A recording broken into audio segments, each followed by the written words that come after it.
the form of a loan. It would not be at the 1.25% that we're going to be paying for the work that, they've already approved funding for. It'll be a bit north of 3%, which is still a good percentage rate. I haven't talked to them about terms, but typically USDA funding is for 40 years, not your typical 20 years. So your payment is less than if it were a 20-year payment. So with me, I have Greg Churchill and Stephen Reese. There was Rivers and Associates. They're here also to answer questions if you have any. Stephen has been our day-to-day go-to on this project. He's had his hands full. And I only came in April to help out, and this is where we are. Okay. Well, thank you, Greg, and I wish it was much better news, of course, but the commissioners are being asked to help you with some guidance, and let's see if they've got any questions first. Anybody have any questions for Greg? I have Okay, one yes. question, and I don't know, Greg, if you would be able to answer this. That additional funding that we could get from USDA for that, probably around $5 million, you said it was about 3%. Is there any possibility of negotiating that, or that's pretty much set when they tell you? That's set. Yeah, okay. It is. Thanks. What's the time frame, Greg, that you need for making a decision on this? I would like for it to be today so we can know how we're going to proceed in the field. If we're going to, if the ultimate decision is to let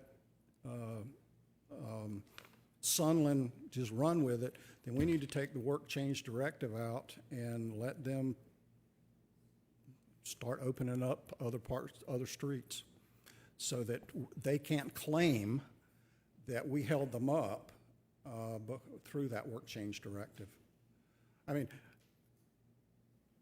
we issued it again because as it stands right now, we don't expect them to be finished until November. But nonetheless, we would need to take that off to let them go to see what they could get done. And so it's in place right now, and if that's going to be the decision, I'd like to know that sooner than later. So Greg, if And the other thing is TA Loving and Sunland Builders have agreed to this. They've seen the change order that puts this in place. TA Loving has crews scheduled now to come in towards the end of this month and get started. So they need to know. So Greg, Ted Loving, if we were to transfer it over, Sunland would cease to operation and would be not back on track, but would be in a much better position. Yes, they would be required to finish what they've started, and they really need to get out here finished because that's going to be in the way of TA Loving if TA Loving gets the work. They will still be doing contract 3, which is stormwater. They're behind on that too. So another caveat, if you were to let Sunland continue to go, they are actually going to impact future work for maybe TA Loving. So that's going to be a hiccup all the way around, correct? We think that TA Loving will be able to work around it. It won't be ideal, but they want them out of the way. Okay. Sounds There plausible. are still quite a bit of crossovers at intersections and so forth where they're working and Yes. What they're doing right now out here is they are changing people over from the old line to the new line, the lines to the houses. They still have, I think, 4 intersections where they've got to do the crossover, changeover, to tie the new main in to the mains that run out of the intersection into those streets. Pollock, Gordon, Marsh, those streets, Live Oak. Who's doing this? Sunland will be responsible for that? Sunland will be responsible for that. That's why we say November. TA Loving is not going to take work that they have already started and try to finish it because there's liability problems with that. Okay. Couple of questions. A comment, first of all. I want the public to understand that you're not the problem, you are the solution, and thank God you're back, and thank you for your willingness to come back and help us. Do you have a best estimate, if this was switched to TA Loving for the project at $5.4 million? Do you have a best estimate of when they would finish that work? End of March, is that right? March of '26. Yes. And then, of course, after that, you would be talking about paving. Yes. Well, yes, yes. Right. So it There basically- are some streets, particularly this street, where we envision trying to go ahead and doing edge to edge because you're going to have two different trenches done. Now, any place where we've got one trench, we're just doing the patch so that there's a Doing this. future paving project that will come back and do that. So the bottom line of this is, because of their failure to do their contract, we're gonna take on an additional $5.4 million, and it will be completed next spring. I think that's a reasonable assessment. Gotcha. That's all I have. Okay. So I'd like to Not the 5.4, I'm sorry.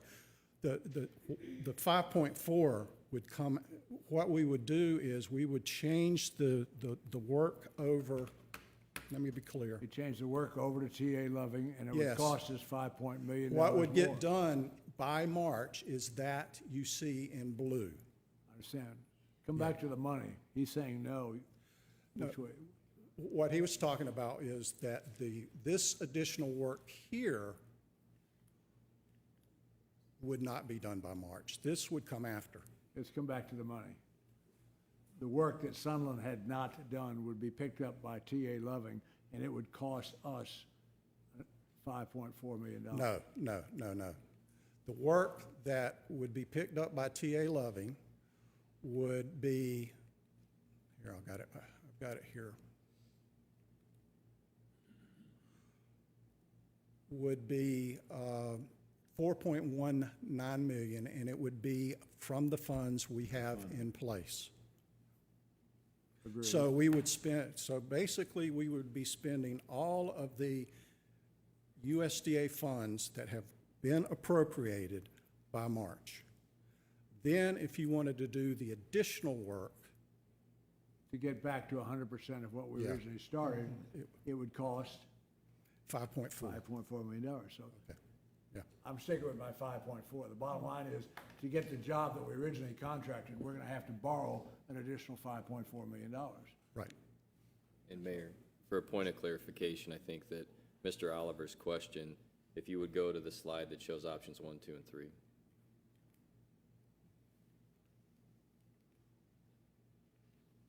Come on. And that 5.4 million will be paid out of the utility fund, correct? Can you show with option 3? Oh, that's right. There you go. So what Mr. Oliver was asking is, how long will it take? And so option 1, if we do nothing, we estimate that Sunland would stop sometime in November. Option 2, if we transfer to TA Loving, they expend the remaining $4 million. The target goal is March of 2026, this spring. I think his second part of his question that we haven't answered yet is, if we choose to go with option 3, borrow additional funds and do all 21,000 feet, what is the anticipated completion date if we do the contract as originally intended? Frankly, my money, Yeah, what just I was wants money. interested was the money. We're gonna spend $5.4 million. Yes, We're sir. gonna borrow an additional $5.4 million to get what we bargained done by TA Loving. Yes, sir, but I also saw heads nodding no, that we would not be done with that amount of work by March of 26. It's gonna take the remainder of 26 to get us through option 3. So we want to be very clear that whether we So choose what's your option. best, what's the best estimate? Minimum, we were saying about a year A year from From when? when? From, from when they start that portion of the work.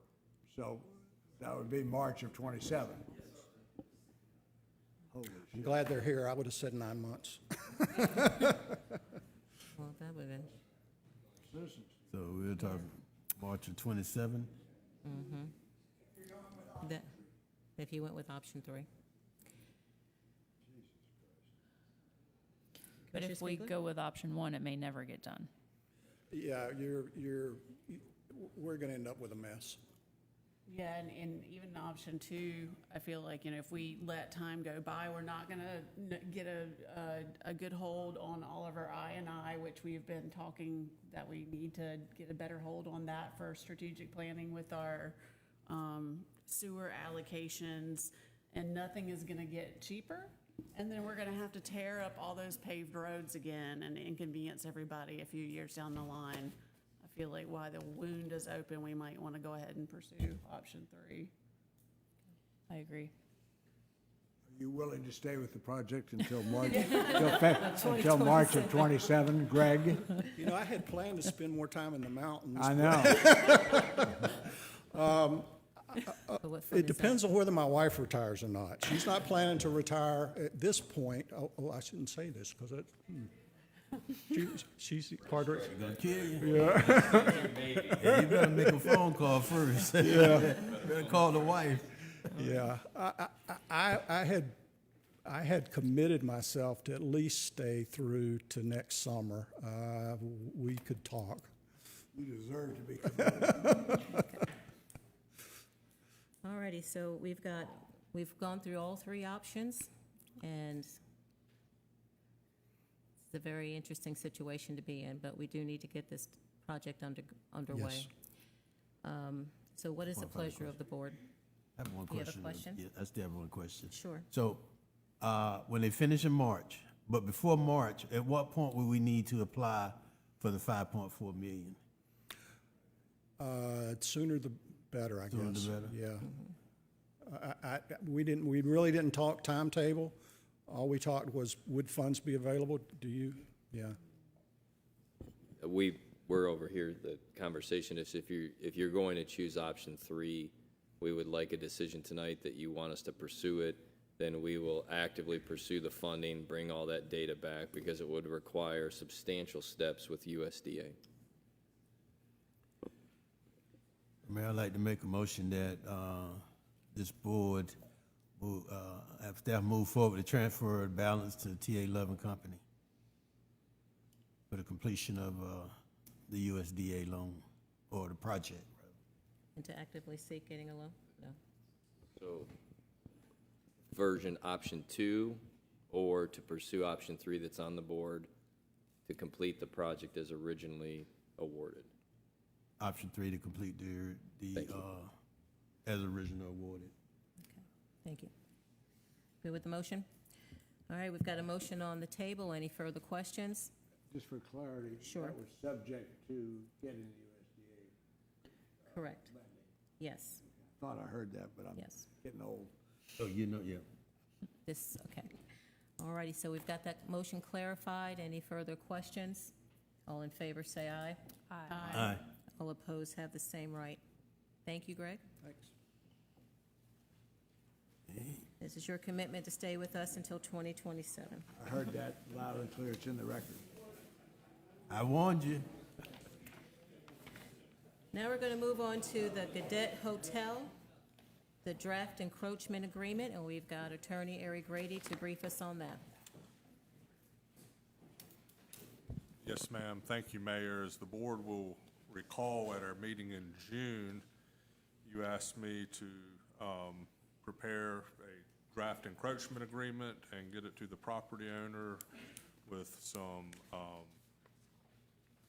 deadlines, if you will, for a response. I did so on July 2nd. I sent a draft, and I think most of the board reviewed it, and I had a smattering of revisions, and asked that we have some response by the 10th, as we were meeting on the 14th. I distributed before the meeting tonight an email from the owner back on Thursday, July 10th. Ari, I'm working on my comments and will do my best to have this to you by the end of the week. That would be last week. Nothing came through, but I did receive an email today at 3:30 that I will information. Was not able to make copies because I was actually in transit.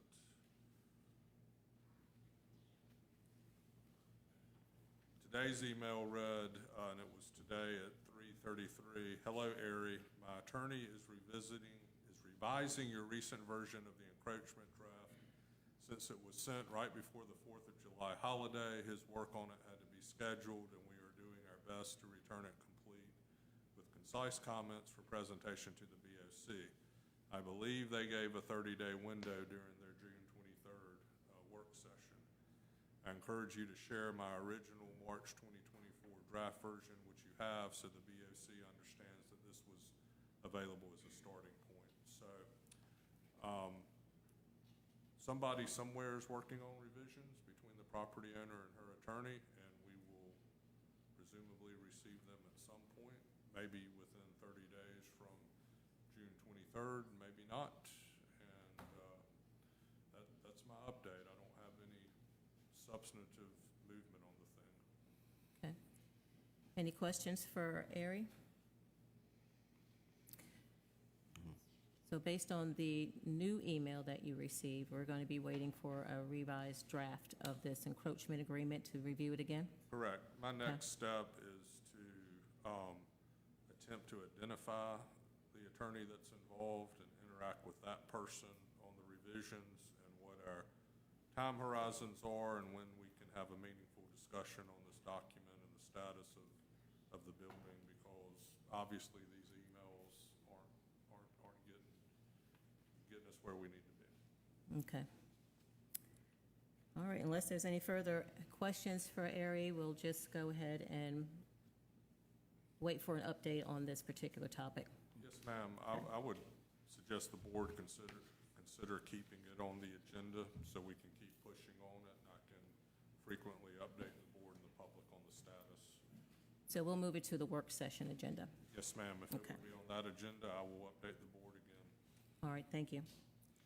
Now we're going to move on to number 3, the ordinance revision for Chapter 113, the itinerant merchant. And we have Michelle Eitner, who's going to address the topic. As you can see, Michelle is appropriately wearing red. Who are we cheering for? I'm sorry, I'm not That's familiar. All right. As discussed at the work session, staff has integrated the board's desired changes into Chapter 113 of the town's Code of Ordinances about itinerant merchants. So we're back. We're again discussing Chapter 113. This is independent of the UDO project, just laying that out.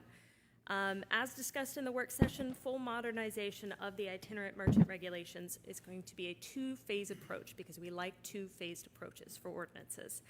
Phase 1 is comprised of amendments to the existing chapter so that we can use it for regulation and enforcement. This chapter was adopted in the early 90s largely to address taxing businesses that do not have brick-and-mortar locations.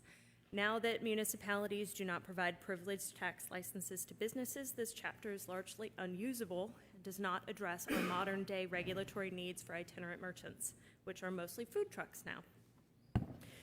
The proposed changes are much the same as what was discussed last fall, prohibiting mobile vending from public right-of-way or town property without adding regulations to address anticipated impacts of mobile vending on private property. Michelle, can we hold on just for a second? Yeah. And is there any way of turning the volumes up on these mics? Okay. Sure is. Testing, testing, Good. testing. Is Keys, that better? They're wasting their effort. Is that a little better out there? It's a little wax and wait. Hold on. Turning up the volume. We're pushing up trash right now. Okay, that's a little bit better. Okay, thank you. Actually scheduled the pickup during the meeting. Okay. It's getting picked up. So in the proposed ordinance, staff has removed unusable tax license-related components of the chapter to liven it up again, showing the blue underlined additions and the red strike-through deletions. We've also changed the enforcement of the article from the police department to the planning and inspections department, which will ease the transition into phase 2. Phase 2 will include adding an accessory mobile vending use to the UDO, or the LDO currently. which will be allowed pursuant to a special use permit in certain zoning districts, subject to certain use-specific standards. These changes will be carried forward in the UDO next year as we take up Module 2 of the UDO project, which addresses zoning districts and use regulations. So this is well-timed for that project. So we'll begin that discussion following completion of Phase 1 right now. This is what Chapter 113 would look like with the additions and deletions proposed in the agenda packet. We may consider other changes tonight. Last fall, we had discussed the farmer's market and adding the exemption to specify the farmer's market and adjusted that language. But following submission of the agenda packet to the board, Commissioner Lopiccolo raised concern with specifically identifying the 501c3 and work with staff to provide this edited subsection.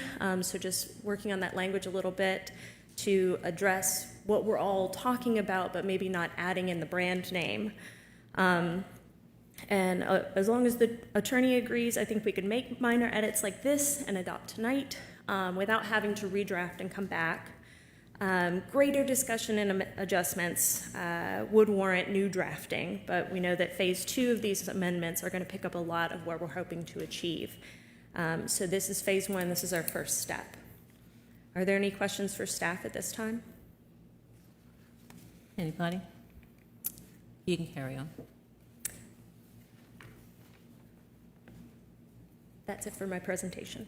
Oh, okay. Well, if that concludes your presentation, thank you, Michelle. And do we have any questions for Michelle, other than the one edit that had been explained? I have one question.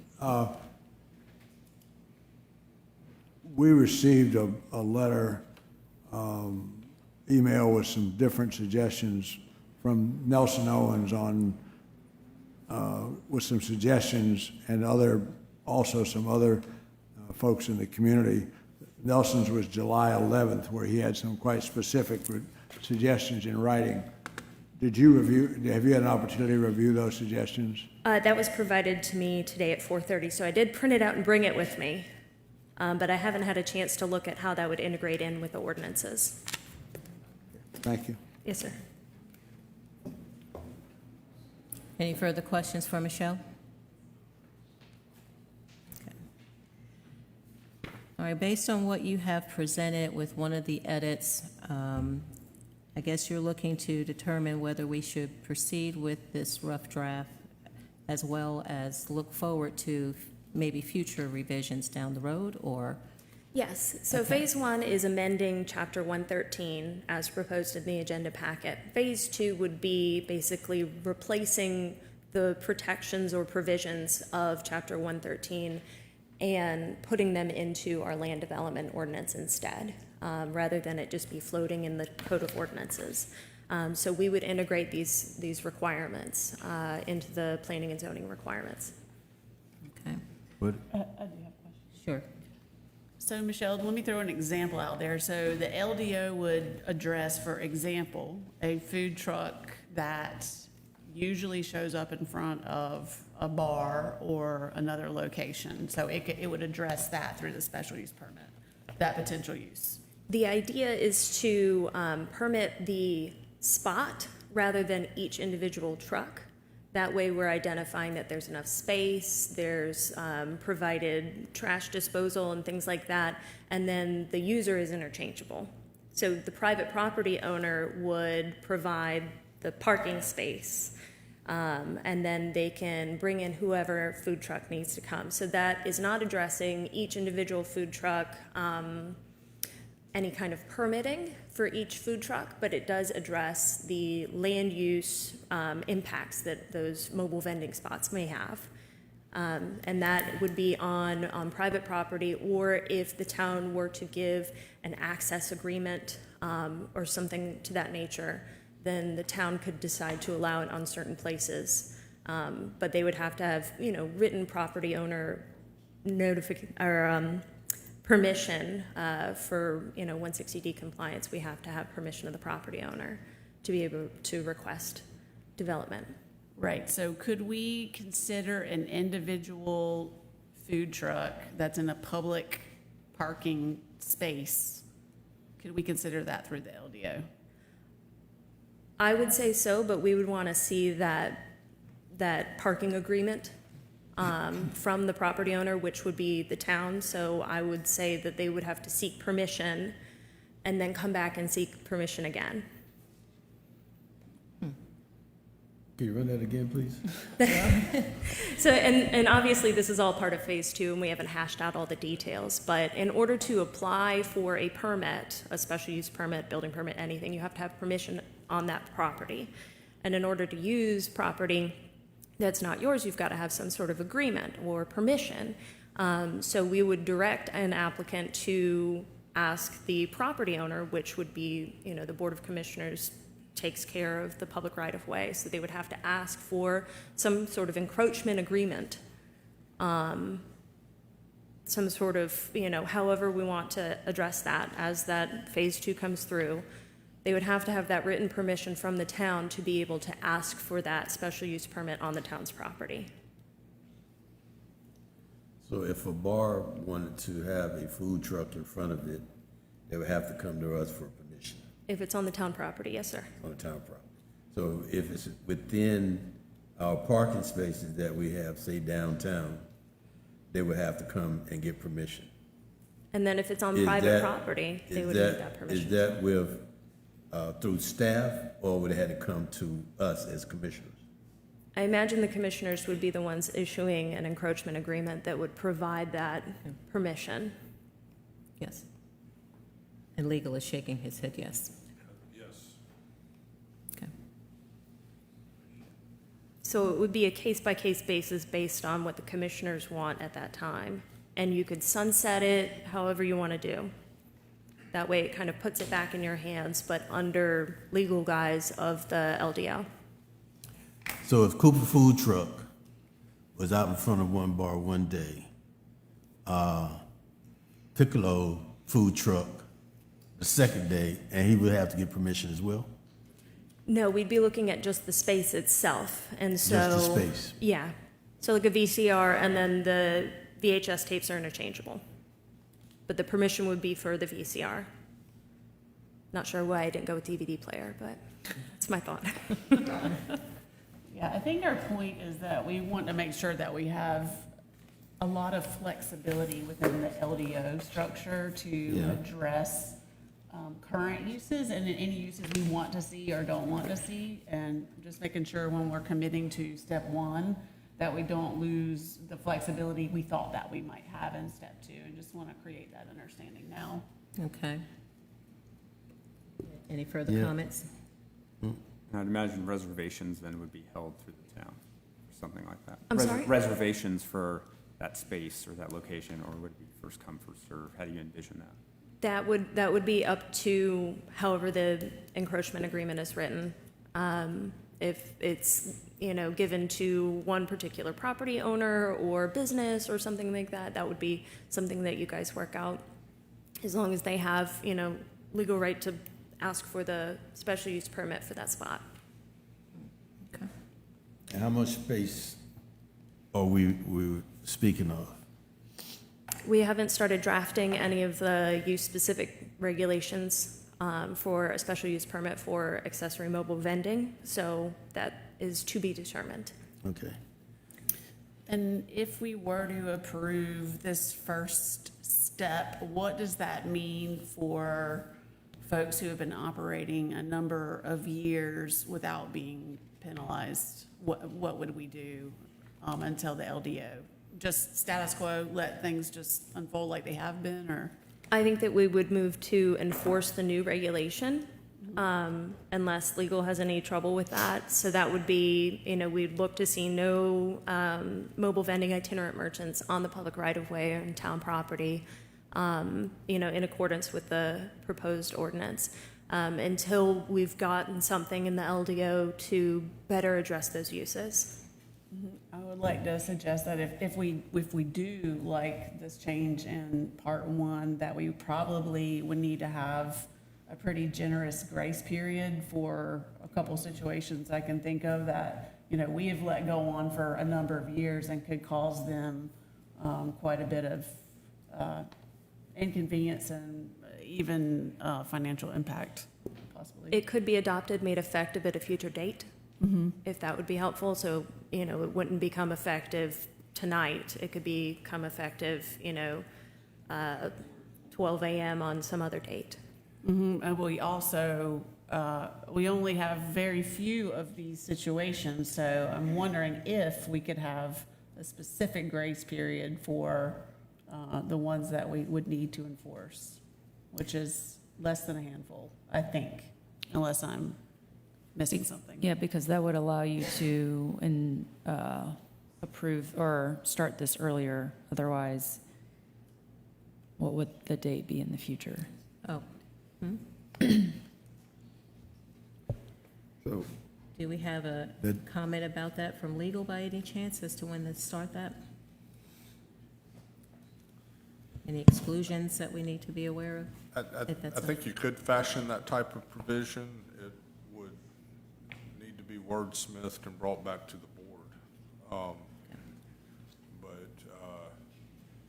I think we could do that.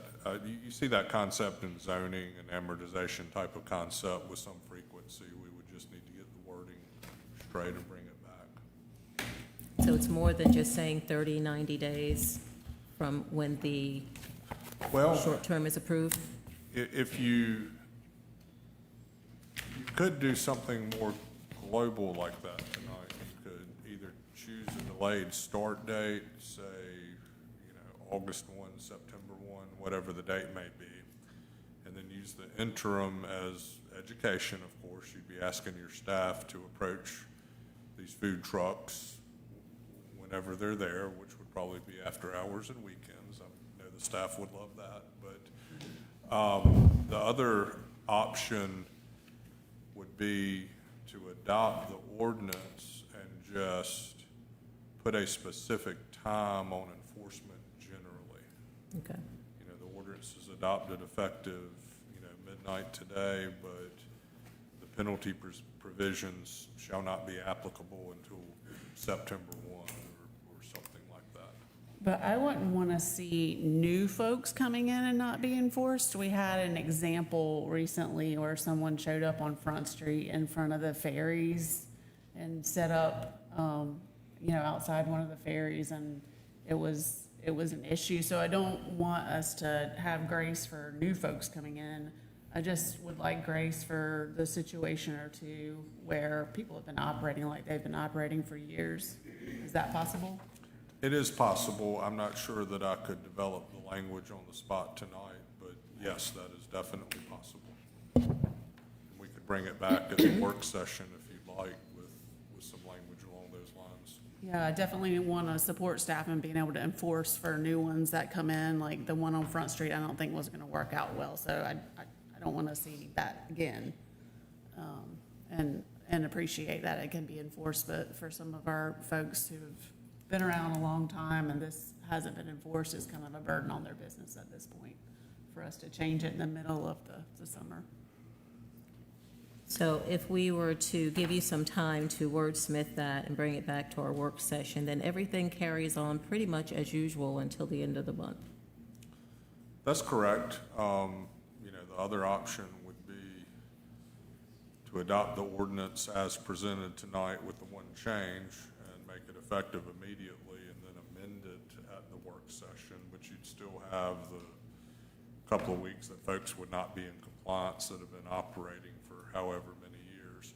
I'd prefer just delaying until the work session. Okay. I don't really want to have an ordinance on the books that we simultaneously say we're going to wink and not enforce for a couple of weeks. That doesn't sound like the best practice to me. Yes. Matt, do you have a comment? Yes, ma'am, thank you. And I also want to say we appreciate the vendors and the brick and mortar businesses that are here that would be impacted by this decision. And we've already began that dialogue, and we want to make sure that they are protected and that there's a chance for them to pivot or do what needs to be done. So it's fair and reasonable that we don't need a decision this evening, but we've engaged this thoughtfully, and we want to make sure that the people that we're working with have either alternatives or options. And I think there are some good options available potentially to the legacy vendors that have been operating this way. And this was just to make sure that we knew where we were going, because this started to present itself more and more frequently in the peak of the summer. So another 14 days from my chair doesn't seem to be problematic, and I would ask either Kyle or Michelle if, I think that we can easily pause this conversation, make sure that all those options have been exhausted, and then come back in 2 weeks. Okay, Sounds good. sounds like a plan. And Michelle, I'm the one that forwarded that to you at 4:30, so I do apologize. It came in over the weekend, and we were working through the other items. So to my colleague, I want to publicly say that we're working through these items Oh, yeah. in swift and real time. So thank you, ma'am, Thank for your you. patience. Thank you. So we're just going to move this item to our work session, and hopefully you've captured the spirit of the board and what to put into the contract. And I'll work with Ari on the wordsmithing for that. Okay, wordsmith that. And trash is being picked up at the most appropriate time. Thank you, Thank you. Michelle. Thank you, Michelle. All right, so now we're going to move on to public comment. Have we had anybody signed up for public comment today, Elizabeth? Yes, ma'am. We have 3 individuals signed up. The first is Daphne Lidikin. Okay, Ms. Lidikin? Come up and state your name. Of course, we all know you, where you live, and you have 3 minutes. Okay.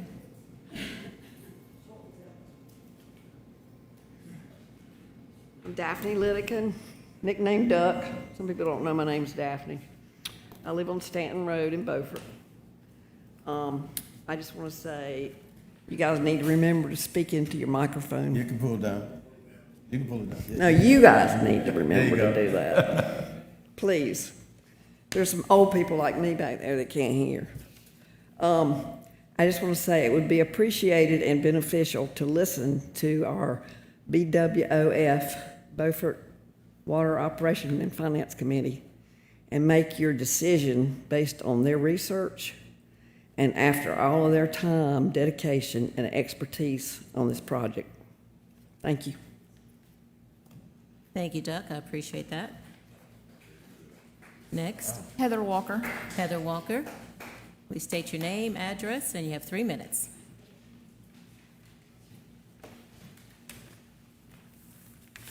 Good evening, Heather Walker, 504 Campen Road, Apartment 2C, Beaufort. I'm here, Mayor Harker, to address you individually tonight. Okay. I'd like to address the recent events involving the members of the Housing Authority of the Town of Beaufort Board of Commissioners. It's important that you're made fully aware of the gravity of the situation, as it not only threatens the integrity of the BHA's mission and purpose, but also has given justifiable cause for fear among the BHA staff and residents. And now I'll add members of the public. The recent incident in which Officer Dennis was compelled to intervene during a board meeting prompted by Mr. Bruce Prager's aggressive movement towards me serves as a concrete example of the hostile environment that has taken root within the BHA. This is symptomatic of broader problems. It's intimidating behavior, language, and it demonstrates a serious lack of respect for the standards of professionalism and safety that should govern all our public institutions. I'd also like to emphasize that these events lend significant credibility to Ms. Carroll's claims and expressions of fear for her own safety and that of her staff and her residents. The escalation of aggression within the board has created an atmosphere where BHA residents, staff, and members of the public feel threatened, silenced, and fearful for their personal safety. No member of this community should be expected to tolerate behavior of this nature at any level of our local government. Given the seriousness of these developments, I respectfully urge you to take immediate and decisive action regarding the conduct of Mr. Bruce Prager and Mr. Richard DeButts.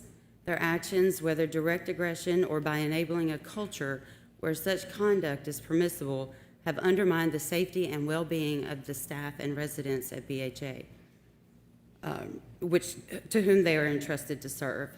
It is only through clear accountability and the reaffirmation of our shared values that we can restore trust, ensure the safety of all involved, and uphold the mission and purpose of the Housing Authority.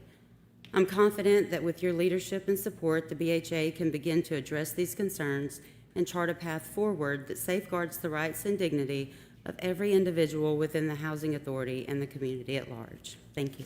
Thank you. And Susan Schmidt. Susan Smith. Yes, state your name and address, and you have 3 minutes. Dr. Susan Schmidt, 1527 Ann Street, the pink house with a jungle. I trust the wisdom, integrity, professional expertise, and hard work of our waterfront committee. I attend most meetings, including this week. I hope their proposals for F3 management and buried diesel tank pass town board approval. Thank you very much. Okay. Now we're going to move on to new business. Let me get my notes here, because we have moved things around a little bit. We're going to start with number 8, which is case number 25-11, Enclave at Beaufort Club primary plat. We've got Mr. Kyle Garner. You are dressed to impress, my friend. It's the way I was raised, Mayor. They're by good people, I know them. Now let's wait for the room to clear out, and then we can get started with your presentation. Are you saying I can clear a room, Mayor? Is that what you're implying? That's what she said. That look is giving, I'm telling you, they're all jealous, that's why they're leaving.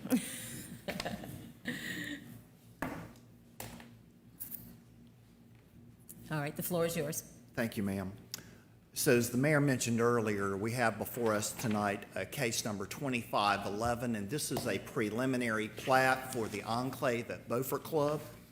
And just for some clarification, a preliminary plat would allow a property owner or developer to install infrastructure only, water, sewer lines, grading, that type of work. Does not allow a property owner to sell lots or anything of that nature or transfer property, just for the development purposes. So I thought we'd go ahead and get started with that first. So the request that we have before you this evening is to subdivide a 25.93 acre tract into 84 lots. 79 of those would be for single-family residential, and 5 of those lots would be remaining for open space. The applicant is Beaufort Investment Holdings, LLC. Its location is in the Beaufort Club at Taylorwood Drive, and your existing land use is undeveloped. This site is part of the original PUD from the early 2000s. Yes, it does predate me, and was originally labeled as Parcel B on the original master plan. On November 25th, 24, the Board of Commissioners, during their monthly workshop, approved sewer allocation for the enclave in the amount of 12,600 gallons per day, and placed a condition that the final plat will not be approved until the agreed-upon second point of access is provided from Cedar Avenue through Windswept. Again, that says final plat, and we are discussing preliminary, but I wanted to highlight that, and as you can tell, I pretty much did here. And then the third bullet is that this plan also shows 2.02 acres of open and recreation space, which is more than the 1.69 acres they are required. Continuing on the property background, at their June 16th meeting, the Planning Board held their meeting and recommended approval contingent upon the connection from Cedar Avenue having preliminary and final plat approval prior to the final plat of the enclave. So it does add one more level, and that's based from the Planning Board's recommendation to this Board of Commissioners, and that is a direct quote from that meeting. And matter of fact, I'll even go one further. I believe our town attorney actually helped craft that motion at that particular meeting, because there was some banter going back and forth. Additionally, the developer has submitted a driveway permit to the Department of Transportation for the connection to Cedar Avenue, and I actually have an email with me this evening. Would anyone like to see that? in regards to, from Department of Transportation stating that they have submitted that driveway application. Again, the town engineer, you see later on the agenda, right after this item, Mr. Bell will be submitting a request separately for the remaining allocation needed for completion of the project. So getting into some of our slides, it shows where the property is located. We have a vicinity map which shows the property that is hatched. That is the area of the enclave.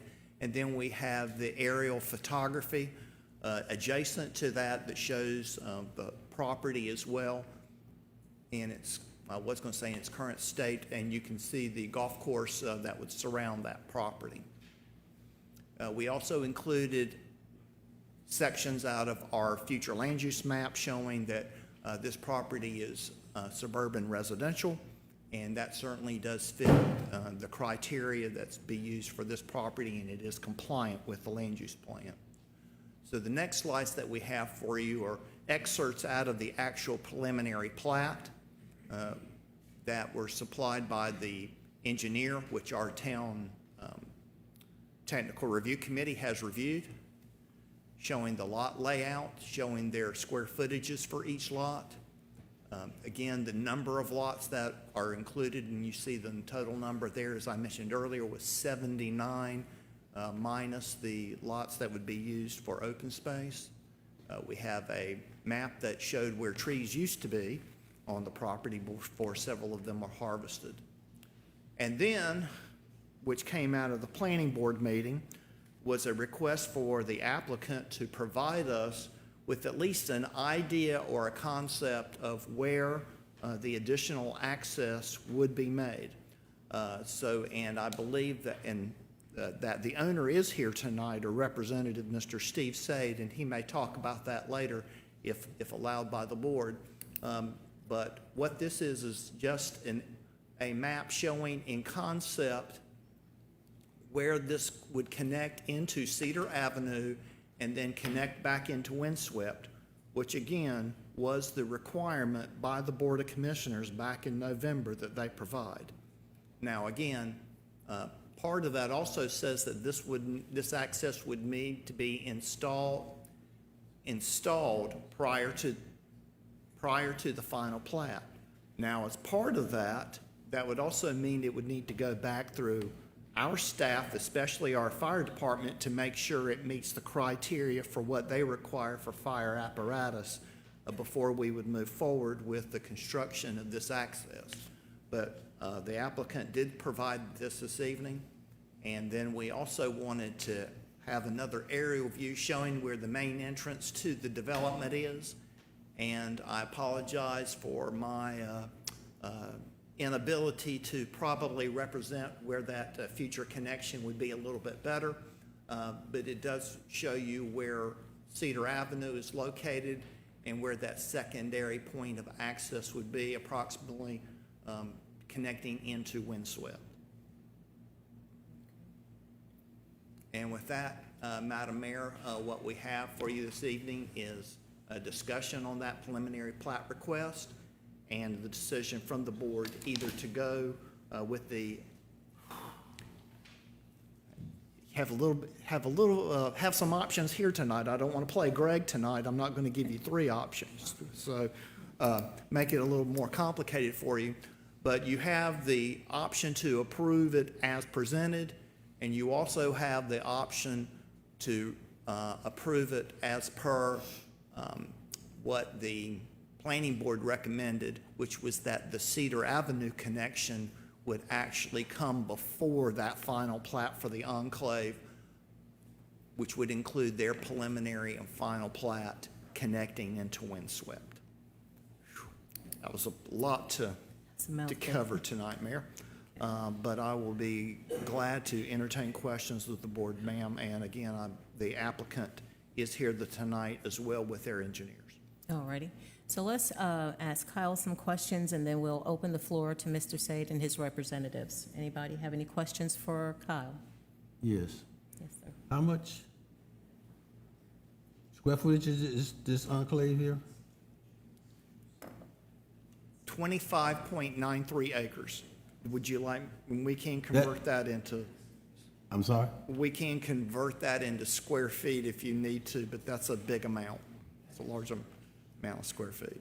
Yeah, but I'm looking at the number of units, so 79. I mean, that's, yeah, seems rather dense to me. Do you not agree with that? Well, when you consider that most of these lots are averaging over 10,000 square feet, and that with a PUD, you could have 8,000 square foot lots, and originally under parcel B, they were probably closer to 6,000 or 5,000, which would have almost doubled the density from 80 to almost around 150, 160. So with that being in the consideration, that is where we would determine it as typical suburban residential from the density. That's almost like 4 units per acre. It's actually less than 4 units per acre. It's more like 3 units per acre. Yeah, and it seems like almost like, you reach out your window and can touch the window of your neighbor and ask for some mustard. I'm just saying, I just get concerned when it's so dense like that. This is not something that we can open back up, that this has already been, Yeah. this is part of the PUD that already. I'm just making a comment in terms of what it now actually, in terms of. Okay. Any further questions for Kyle? So let me just understand, Kyle. The planning board is recommending that the second access needs to be included in this preliminary plat. Is that right? No, ma'am. No, ma'am. But you're on the right track. Okay. So what they are asking, what the planning board is asking, and this is different, so this is unusual, and by the way, in my 17 years, this is the first time something like this has happened. So again, we're in new territory. So what I have up on the screen, where you see where the proposed connection would be, what the planning board is requesting is that this section be designed and platted first Okay. before you ever get the final plat for the enclave. So that's what we need to either approve or not approve tonight? That is one of their recommendations. So yes, ma'am, you can go that route, or you can go a standard route, or you can craft something different. But this is, that is what the planning board recommended, and I believe Mr. George Stanciel is in the audience tonight as one of our planning board members who can attest to that. And of course, our town attorney was the one who helped craft the language for them with this. So am I close, counsel? You're very close, Kyle. Okay, thank you. Okay. So, All right. So that approval will be contingent upon. I believe that could be the word, yes, ma'am. Okay. All righty. Any further questions for Kyle before? One quick question, Kyle. I think you touched on it, but did you say that the planning board recommended, A, and B, that we should consider, or have you considered in your technical review, the standards and size of that road as concerns fire trucks, size and weight, et cetera? Well, the good thing from the planning board wanting it to be an official subdivision with a preliminary and final plat is that when the developer would submit it to us, we would be looking at it to see if it met those town standards. So. Including width and bearing, et cetera. Absolutely, and that would include our engineering and also our fire department to make sure it met that weight distribution and the weight classification that they needed. And I'm familiar with this, but obviously the developer owns that land that's going, so there's no question there, obviously, just for the record. That is correct for the record, and you can also see by the slide that is before you, that the end of the cul-de-sac for Cedar Avenue is also within their property. So that's a key factor as well, and that's one of the things that the Department of Transportation is looking at. And by the way, Cedar Avenue is also within the town's extraterritorial jurisdiction. It is the last segment that falls under our review. Thank you. Sir.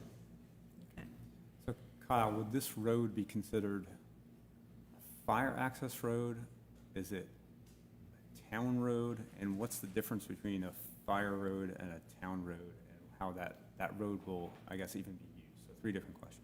Okay, so how it is designed right now, or how it is shown, would be more of a fire access to provide emergency access there. Our planning board would like to take it a step further and make it an official road, go ahead, build it to town standards and so forth. Could still be considered as an emergency access, just built maybe a little more oomph to it, and those are the 2 different ways that it would be considered being designed and built. And that would be designed at what point? I can't answer that, but we do know that if you were to go with the planning board's group, their recommendation, then the developers would have to officially design that connection and bring that back before the planning board and back before the Board of Commissioners. So I would say within the next few months. I mean, that's reasonable, I would say. But again, I'm not the developer, and it's on their timetable and not mine. So. And you may want to save that question, so when they come up, maybe they might be able to answer that a little differently. Okay. I think the mayor's right on target with that. Okay. Any further questions for Kyle before we bring the applicant and his representatives up so they can maximize their time while they're here? And Kyle, this is zoned PUD, correct? Yes, sir. And what's the maximum lot coverage for these lots? There is not one. There's not one. There's not one. Now, I'm going to expand upon that. What's the maximum lot coverage for these lots? When reading through the original documents for the original PUD, which, by the way, the current developer was not the original developer, so let's get that out in the open as well. The Board of Commissioners did not place any impervious requirements like you may if someone were to submit a revised PUD to you. However, I will say that with since the golf course is also tied in with the development community, even though they're somewhat separate, they're still developed as one. There's quite a bit of open space when you compare it, almost like a cluster development, where things are clustered in areas where you have vast areas of open space as well. But right now, there is not a criteria other than what the state of North Carolina requires. Thank you. Okay. Yes, sir. Can we call up Mr. Sade now? Okay. Thank you, Kyle, for your presentation. The board has no further questions. Mr. Sade, please come up.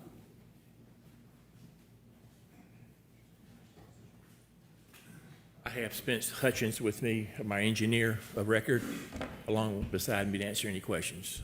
All right. Now, Commissioner LaPiccolo, you had a question I think might be best answered by the applicant if you wanted to ask him that. Just curious with design plans, what you thought lot coverage would be for the homes that are being built, driveways, so forth. Well, there's 740 acres out there, it's undeveloped. So that's a big question. It goes and we'll be building this project in phases, 60, 80, 90 lots at a time over many years. So I don't think there's a rule of thumb on the lot coverage. It's approved PUD. It was all approved way before we got involved, when it went bankrupt. So I can't answer that question. That's a good question, but I understand. It's just no way to put a number on it right now. Commissioner Cooper, you have a question? Almost. But according to, since our PDU really doesn't have no limit, as Kyle stated, is that what you stated? There has no limit in terms of number of houses or whatever can go up on this property, correct? It was approved for 1,500 lots. And when we built out, we are less density. Our current plans, we have 823 total lots versus 1,500 that was originally approved. So we're a lot less denser today than we were with the original developer, including additional commercial area. All right, any further questions for Mr. Safe? So, a couple questions. Have you determined in your development plan yet whether you will use this as typical public access? It will be later. We wanted to do the enclave, 79 lots first. We Yes. finished that section. This is a temporary fire road, you know, what we're calling it now. And when we finish the enclave, we'll move into here. I think we got it around 38 lots that will go there. On that, on this acreage And that through road, which? yeah, and then that road will be paved with water and sewer lines on it. Okay. Would you possibly consider doing that public access now? Does it pencil for you? We'll be public asset. Well, right now it's just fire road per the fire marshal.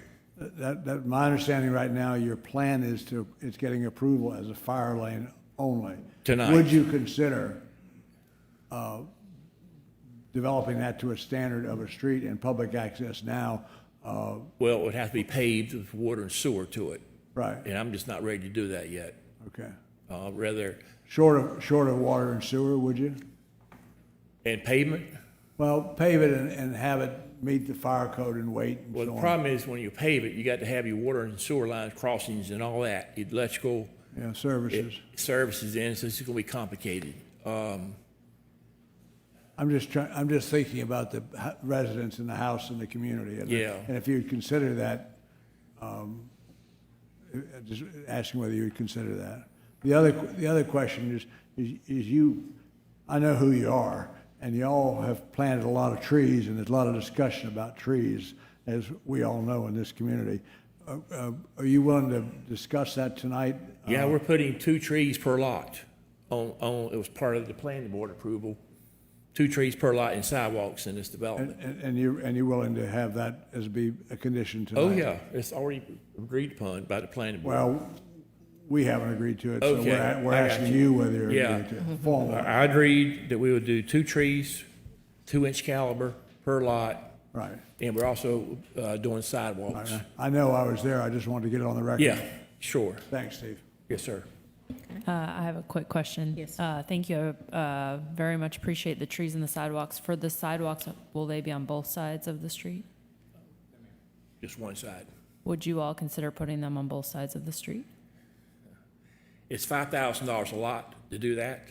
And the problem is, I'm trying to keep this project where it's more economical and market value.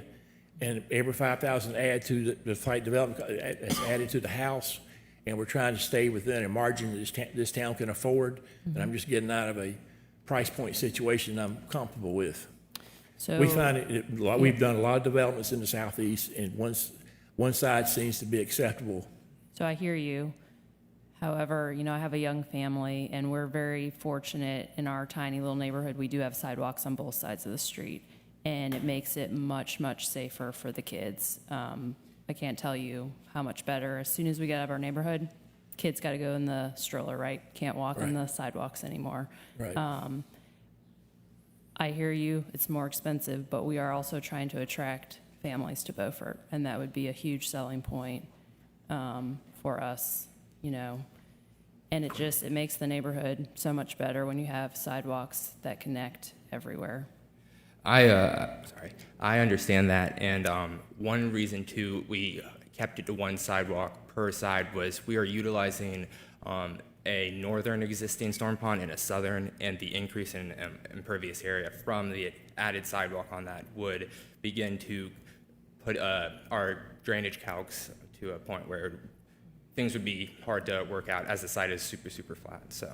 So think about me in my neighborhood. What if the sidewalk was not on my side of the street? So what do I do with my kid when they're out in the yard? That sidewalk, right? It makes it so it's much safer for them to be out there. Right, I understand. We have multiple crosswalks throughout the site, so the pedestrians can get across to that sidewalk, but unfortunately, I think it would require them to walk along the side of the road until they get to one of those crossing points. And having sidewalks was never brought up until the planning board meeting, which would read to one side. Well, I would really like to see sidewalks on both sides, but I'll just leave it there. Any further questions? I'd also like to second Commissioner Oliver's request to consider that road as a access road. I know there's multiple people in the community that voice concerns about access, ingress, egress from that development. And if there's any way that could be placed as a priority or worked into this plan, I think the community would. So you, instead of it being a temporary road, you call it access road? Like a full road for the community to use.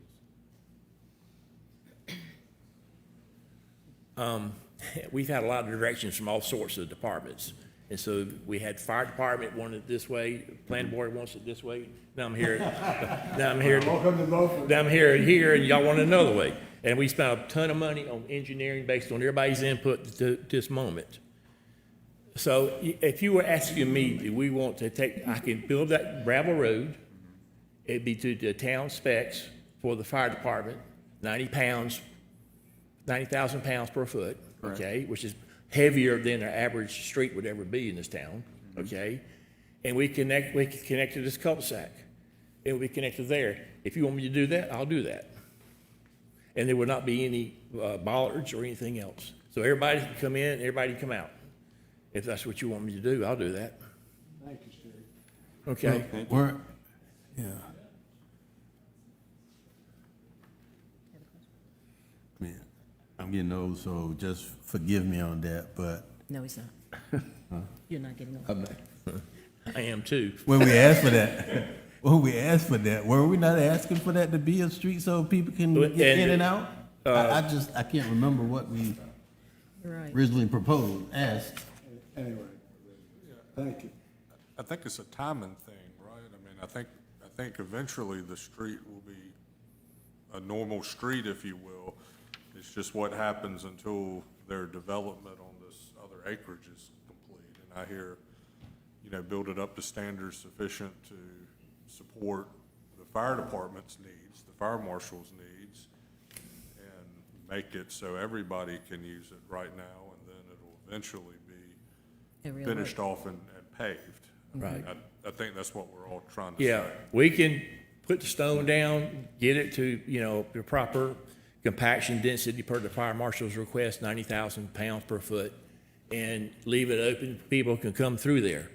I do not want to put utilities in, water and sewer lines and storm until I'm ready to build those additional lots. I wanted to build the enclave, the 79 lots first, and a year later come in here and build that. That makes sense. As long as at the end goal, it's going to be. Yeah, absolutely. Yeah. Yeah, I'm good with that. I'd be good Yeah, with that. if I'm gonna put $400,000 to build that road, I'm gonna finish it out. I understand. Okay. Okay. Thank you. All righty, any further questions? Thank you, Mr. Sadin, Thank you. Representative. I appreciate your time. Thank you. Now it's time for the board to deliberate as to the action when it comes down to the preliminary plat. There's a lot of things to consider here. We've had suggestions from the planning board as well. 2 trees per lot. And I think the suggestion from the planning board is what you've just explained, is that contingent upon this final plat that you would eventually put in a real road, but currently you're going to put in something where somebody can travel back and forth. All right. So based on that, what is the pleasure of the board?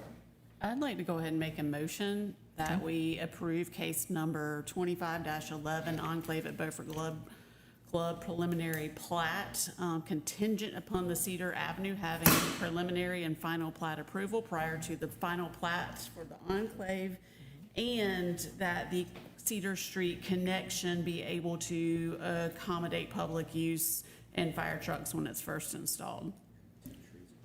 But 2 trees per lot was already agreed upon, or do we need to say it in the motion? That sounds good. That sounds, Okay. yeah, just so. And 2 trees per lot, okay. All right, we've got a motion on the floor. And sidewalks, right? Do we need to include that too? Well, the sidewalks are on one side Right. or both sides? Yeah, I mean, they're gonna get into stormwater issues if we require them, to do both. And so I'm a little concerned that that might be a separate issue at this point. All righty. So we've got a motion on the floor. Any further questions about the motion?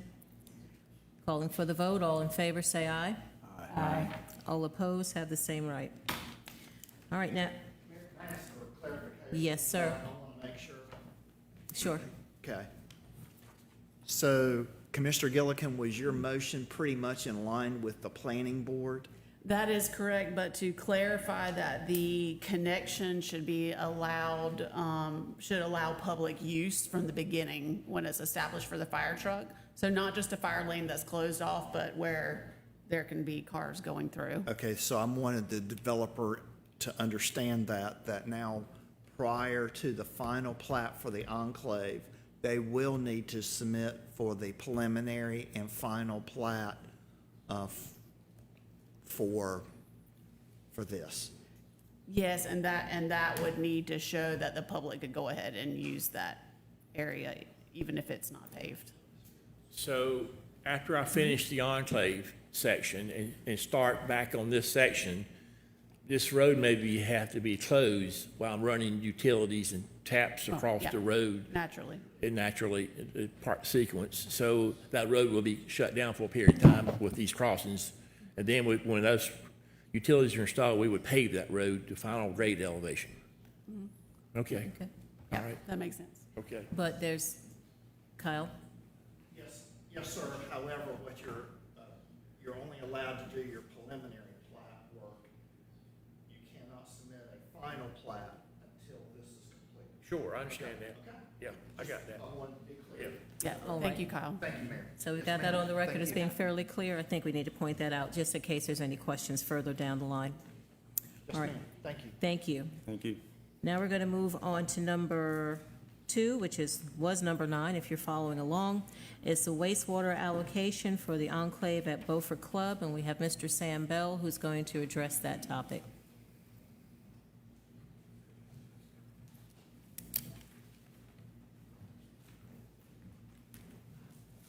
Cooking Good with gas evening, today. Mayor and Board.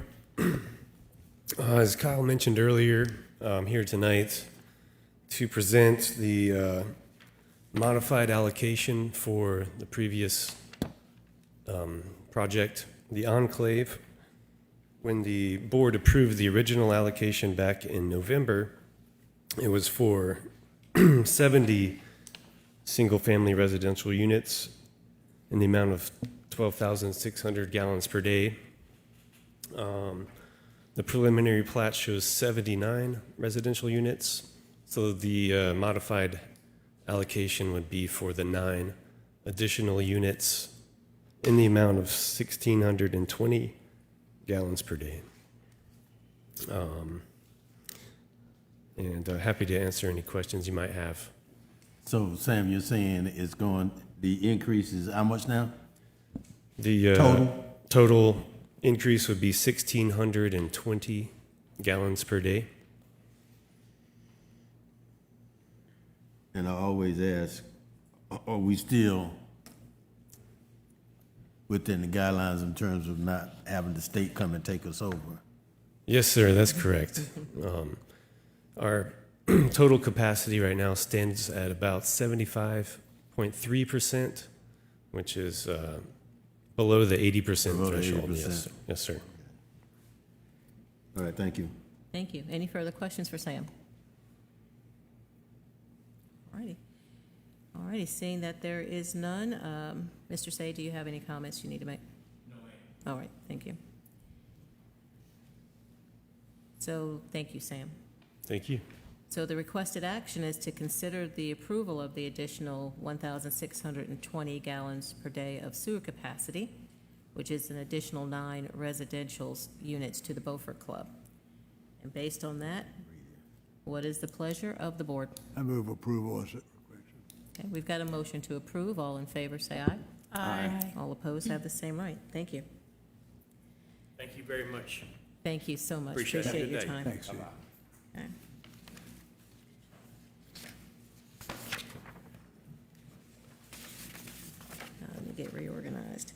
Now we're going to move on to the Carteret County MOU, Disaster Debris Removal and Monitoring. Mr. Matt Zapp. Yes, ma'am. We'll let the room clear. Okay.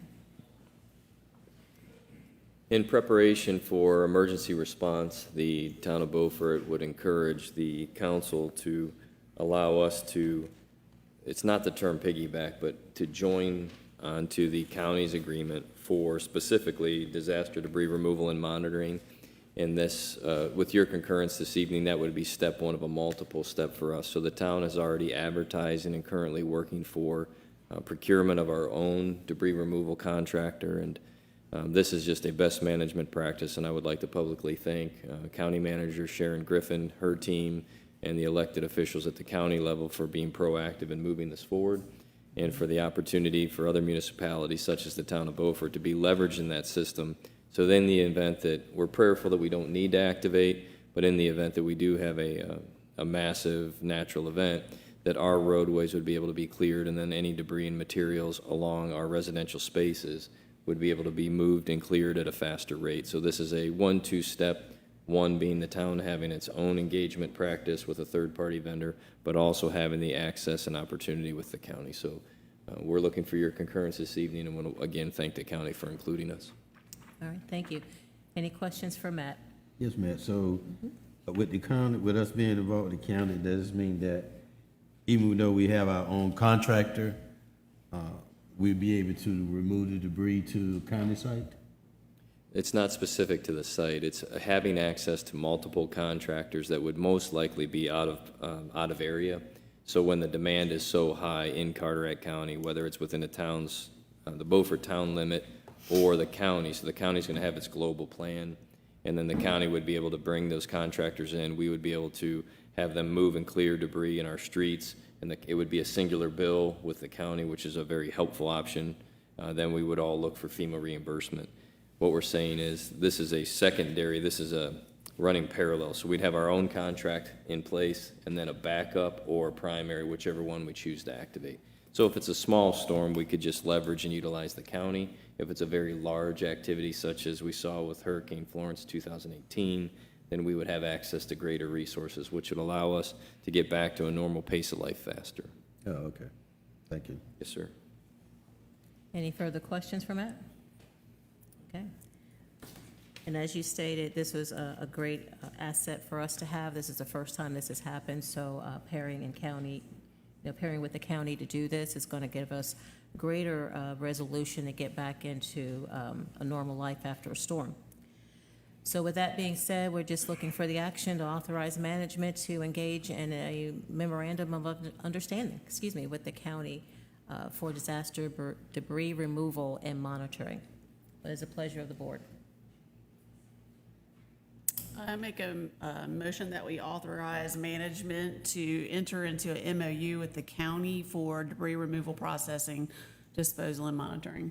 Thank you. Thank you. We got a motion on the floor. Any further questions? All in favor, say aye. Aye. Aye. Right. Thank you. All opposed have the same right. Now we're going to move on to the F3 Marina draft contract. We're going to get an update on that. And that's going to be Ari Grady. I'm going to defer to Matt. Okay, well, while you two are looking at each other, who's going to talk about it? So, just want to be very upfront and transparent with our community that the BOC committee has brought forward a recommendation at a previous board meeting. The town had encouraged us to begin those negotiations and contract discussions, and we brought together a very preliminary rough draft. We want to share that the third-party engagement has gone very smooth, that our conversations are very open and fluid, and we're looking for an extremely strong result for the town of Beaufort. So where we are now are the nuances, the legalese, the contractual documentation that needs to happen. So our team is continuously working with F3, and it's dominantly being driven by our town attorney. And we would like to recognize and thank our BWAF members, the specific team members that are involved in that conversation of the contract. And we will hopefully be able to have something completely ironed out and brought back for approval over the course of the next 30 days. And our goal from BWAF was to get it to this point for initial conversation and review by all of our 5 elected officials, and I believe we have a good working document, and we'll be able to either meet or exceed that deadline hopefully by the first meeting in August. Okay. Well, once again, we're looking for no action. We just got an update on the contract. Any further questions for the commissioners? Okay.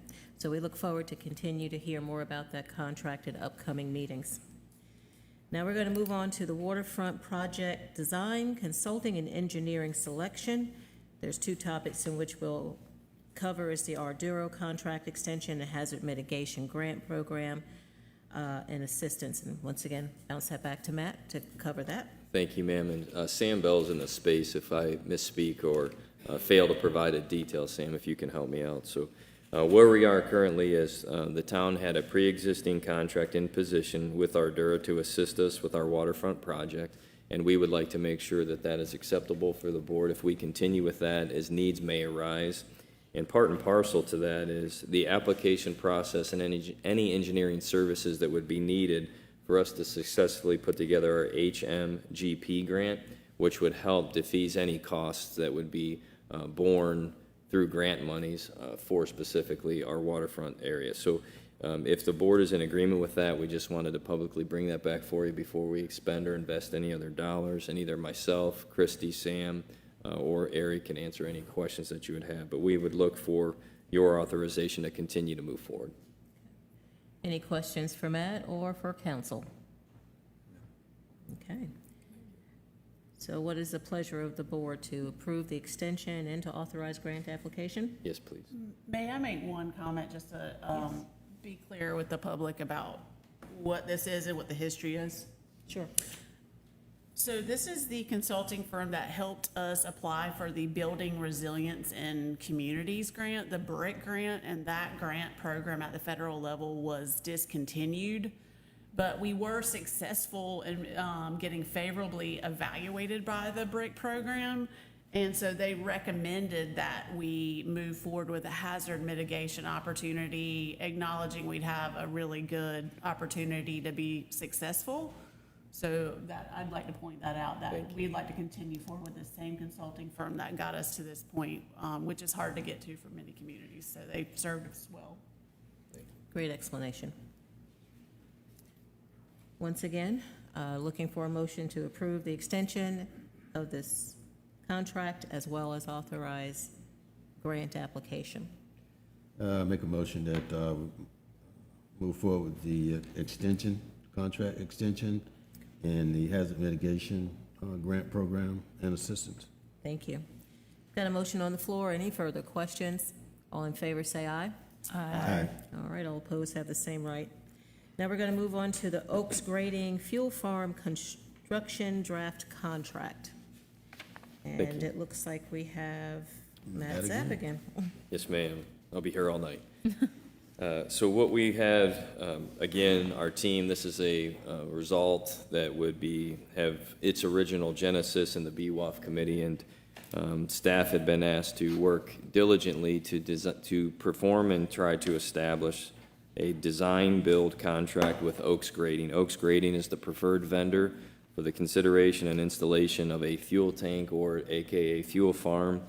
And the contract document that was presented to the board, and we again are working in real time, an electronic version of that contract was sent out this afternoon at around 3:30. Printed copies have been provided to the board, and we were working, legal has been working with the preferred vendor in that space to get a very thorough design-build contract in position. There's a series of actionable items that would have to occur tonight. We'll answer any questions that the council has pertinent to the proposal potential for a fuel farm. Step one in tonight's conversation would be, is Oaks Grading the preferred vendor that the town board would like to continue to engage with? We believe that answer is yes. We've brought forward a revised final contract for your consideration. And then as we move down our list on the agenda, Finance Director Christy Wood will be coming forward asking for a resolution, which would immediately follow this, for a financing agreement. And then a secondary ask, item number 6, reimbursement for capital expenditures. So the reality is the town of Beaufort has the chance to borrow locally, up to $1.2 million at a very favorable interest rate, which is rated at 3.9%. Utilize those funds to install a fuel tank. That fuel tank would then be used by our third-party vendor to sell and distribute fuel to the new F3 Marina Group 2 boaters that would come into the town of Beaufort in 2026.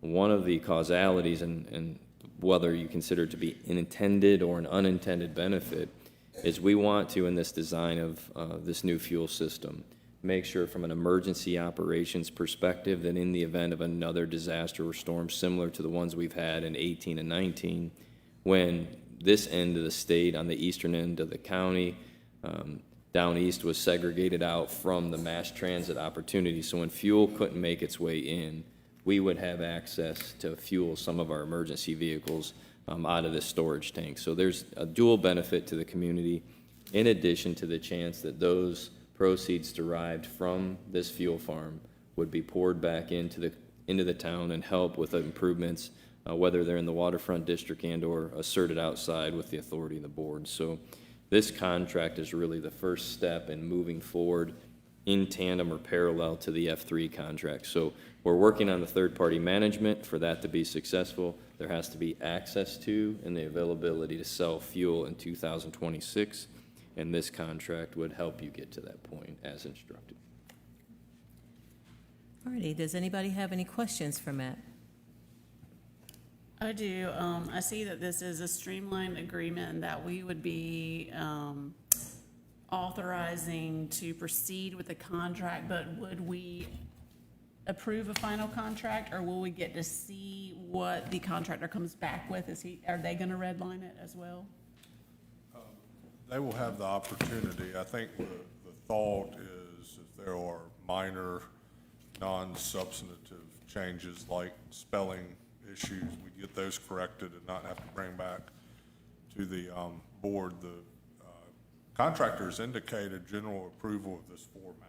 So Okay. I think the only thing that we need to finalize is the total amount, which I think we confirmed this afternoon, $841 some odd thousand. So we had presented a contractor's estimate on two different style of designs. There was a design for a two-tank system that was north of 900,000, and there was a single, what we would call a bifurcated tank, where the tank would be 26,000 gallons, 20,000 would be immediately dedicated for diesel, and the bifurcation of 6,000 gallons either could be utilized for diesel at a later date or gasoline sales if the economics of the local vendor determined that we would want to get into the gasoline sales business. If we go with that option, it is the preferred option of the BWAF committee. It is also the lesser expensive of the choices, and that would put that contract at or near $854,000 to $856,000 if all those prices were to hold still. Now, we want to be clear for the vendor. The vendor allowed us a 10-day opportunity, and we've exceeded the 10 days.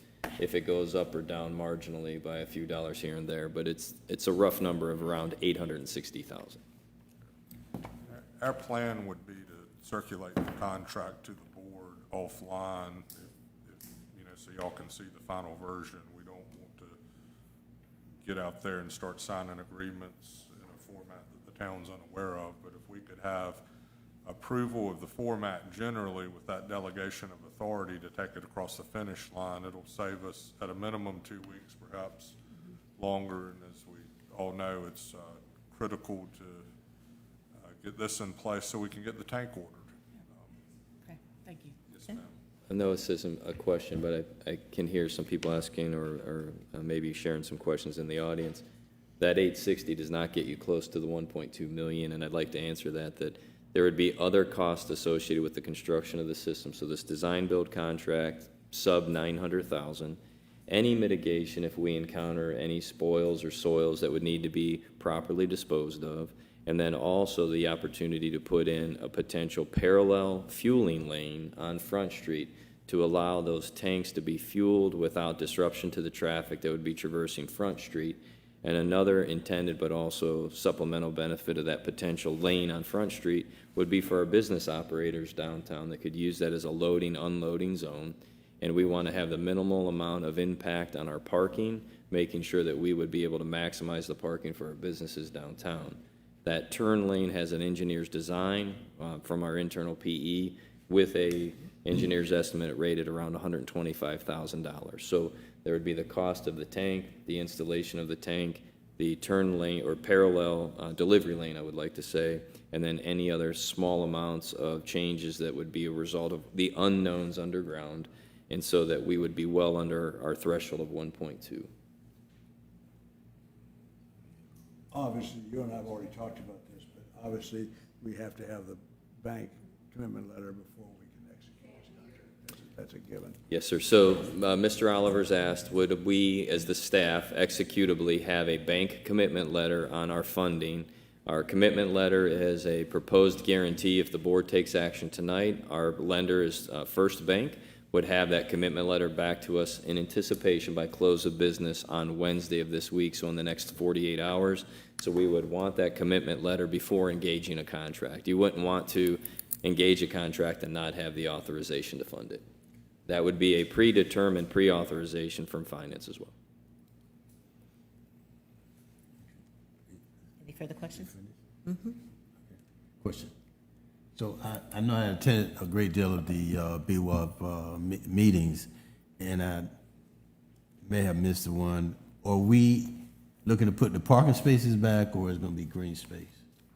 So what you currently have, the plan that was presented and circulated, is a parallel delivery lane maintaining the parking lot, and then where the parallel, I don't want to use that term too often, but where the parking spaces currently are, if I can go off of memory, I believe it was 9 spaces, which those 9 spaces are in the western parking lot nearest Front Street. The delivery lane would encroach upon those 9 spaces, and instead of being parallel, at angled, they would become parallel parking spaces. There may be a minimum reduction of 3 to 4 or 5, depending on space allocation. Our goal is to try to find any of those lost spaces elsewhere in the community where we can trade 1 for 1, or potentially even end up with greater parking in that downtown Front Street district. So the simple answer is parking lot, but the more complicated answer is with the delivery lane also part of the design with limited impact to parking, unless instructed otherwise. Okay.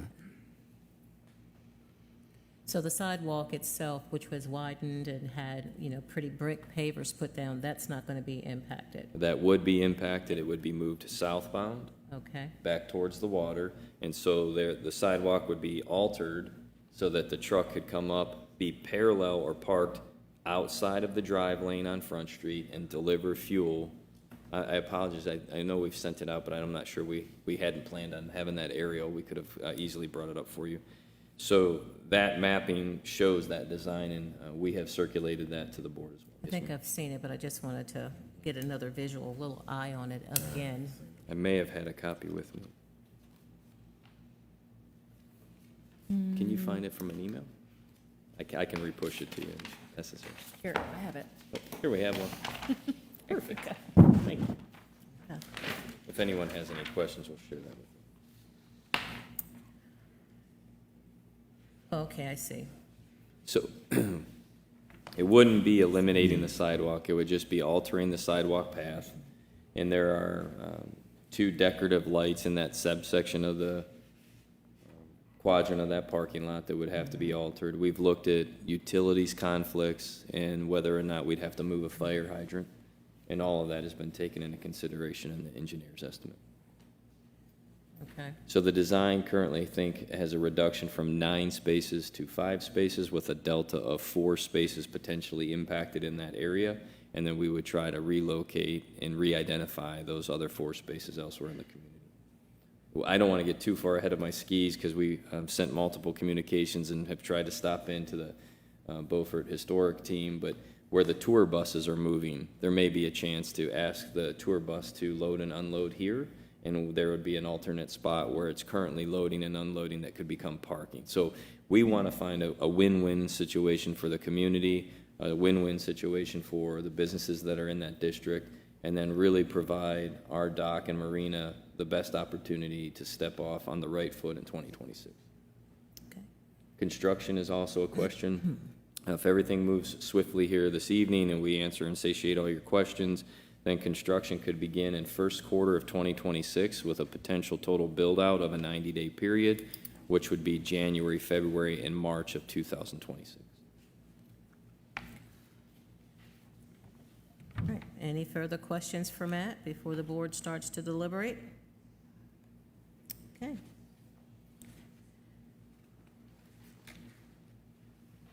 So when it comes to the fuel farm contract with Oaks Grading, Mayor, can I make a comment? please do.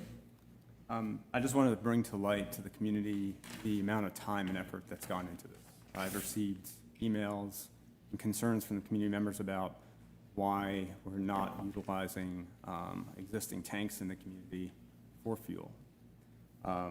This has been a long time coming. I spoke with the attorney about this, and we did have closed session discussions about contractual, coming into contract with the current owner regarding that. Unfortunately, the deal that was proposed was detrimental to the town. It would have allowed for the town to be liable for the fuel tanks. It would have had a enormous cost, upwards of $200,000. And the deal for and the town would have been liable, like I said, for the tanks and any spillage or leakage and permitting and so forth and replacement. So we did pursue that option for a long-term lease in the past. And here we are at the 11th hour. We need to make motions. We need to move on this. And I think the town is making the proper, hopefully making the proper decision by proceeding with the fuel tanks and with the loan for the tanks. So with that, if there's any other comment, I'd like to make a motion that we proceed. All right. So you're making a motion to proceed? Yes. Okay. Does that motion need to be a little bit more defined? Because we're going to come back with a draft of that contract again. I think the motion would be to Approve the resolution for Construction financing of the fuel farm, right? And select First Bank as the lender for the project. That's the next agenda item. So that's a final contract with Oaks Grading. That's right. The best motion for our purposes would be to approve generally the contract that was emailed to the board this afternoon, and to delegate to staff the authority to finalize it and continue the negotiations and bring it back to the board for final approval, possibly at the work session. Okay. With Oaks Grading. Contract back. Contract, yeah. The contract with Oaks Grading. With Oaks Grading. Oaks Grading. Just want to make sure. Okay. All right, so now that I've got a clean motion on the floor, is that acceptable to you? Absolutely. All righty.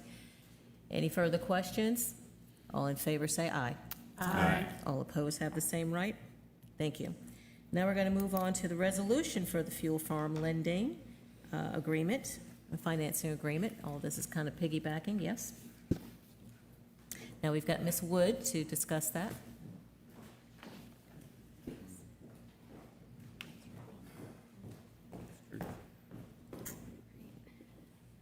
Good evening, Mayor and Board. This item that's before you is requesting that you consider approving the resolution for financing of the fuel tanks that we've just discussed. This is a requirement for the LGC application.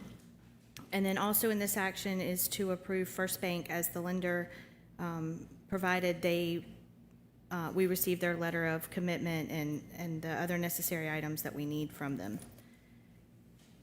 There were 2 bids received for the financing. One was from Truist, the rate was 4.63%, and one was from First Bank at 3.9%. Both were 5-year terms with no prepayment penalty.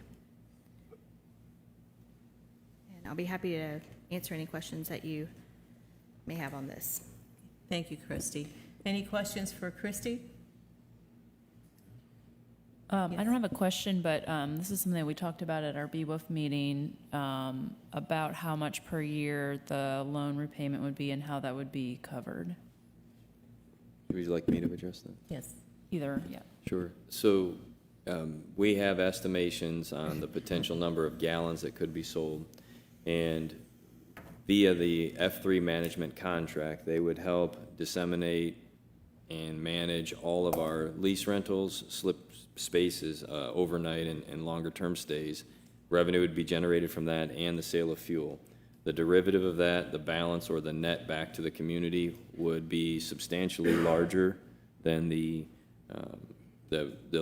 payment on the loan itself. So if we were to borrow approximately $1 million, the payment would be slightly greater than 230 some to 250,000. If it was closer to the 1.2 million, it's going to be a little bit higher.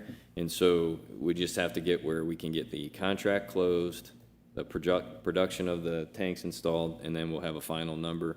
But if you're utilizing for a benchmark approximately $250,000 per year, we will more than, our very conservative estimates, we would more than get twice that back, beginning even in year one, to cover the cost of the payment.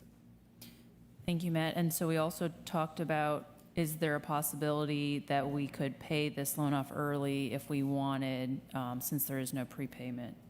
Yes, ma'am. So that would be a decision of the board based on the proposed budget and the budget versus actual. So if there was a conservative budget set and we generated more revenue, then we could make a definite determination and decision to pay down on principal without pre-penalty.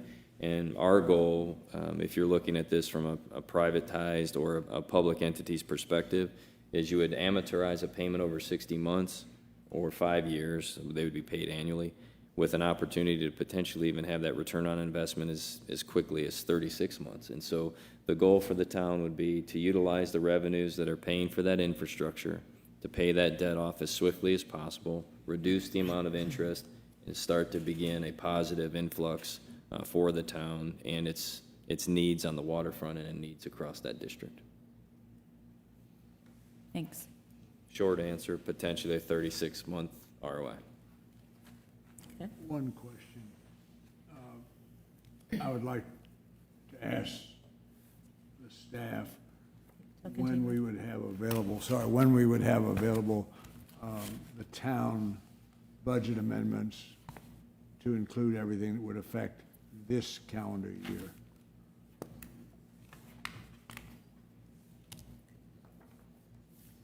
If the question, I believe I understand Mr. Oliver's question clearly, when would we, our staff, be engaged with F3 to develop our budget and our budget amendment so that we could bring it forward? Because there would be a potential impact if we engage F3 effective October 1st, November 1st, whatever that engagement date, we would need to know what that budget is in advance, and then we would bring it forward to this board for approval. It's a little bit harder for me to answer that, Christie. I'm not sure when you think we could potentially do that, but So we'd have it before we executed the agreement with F3.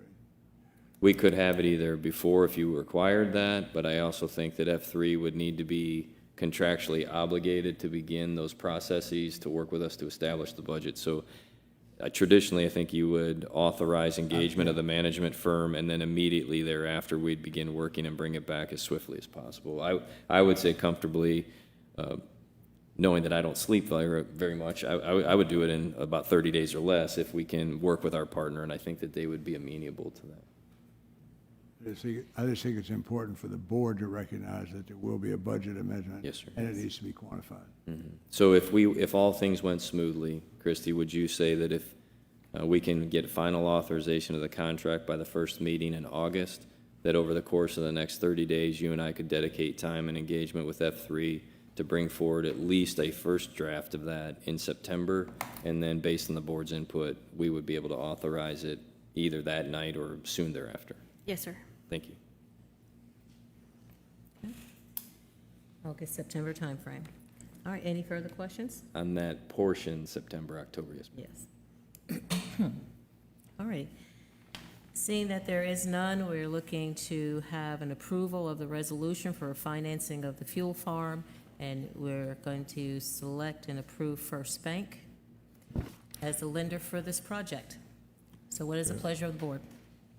But then, John, Yeah, I'll approve the resolution for the financing the fuel farm and selecting First Bank and contingent on LCG approval. All right, he's got a motion on the floor to approve the financing of the fuel farm using First Bank as our lender, subject to approval of the LGC. All right, so we got the motion on the floor. Any questions? All in favor, say aye. Aye. All opposed have the same right. Thank you. Now we're going to move, don't move, Christie. We're going to have a resolution, a reimbursement for capital expenditures associated with the fuel farm. Yes, so this resolution would allow you to reimburse yourself from the loan proceeds if you are required to expend money before the loan is closed. And we've done this similar process with USDA, so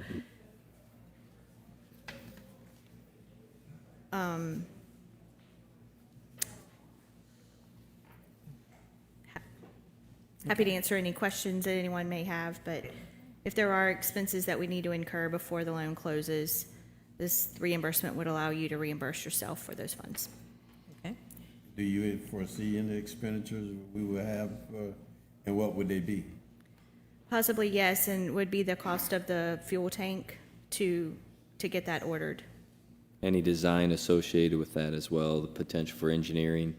Any of the costs we've already expended for the soil sampling and studying is all 100% reimbursable against that loan as well.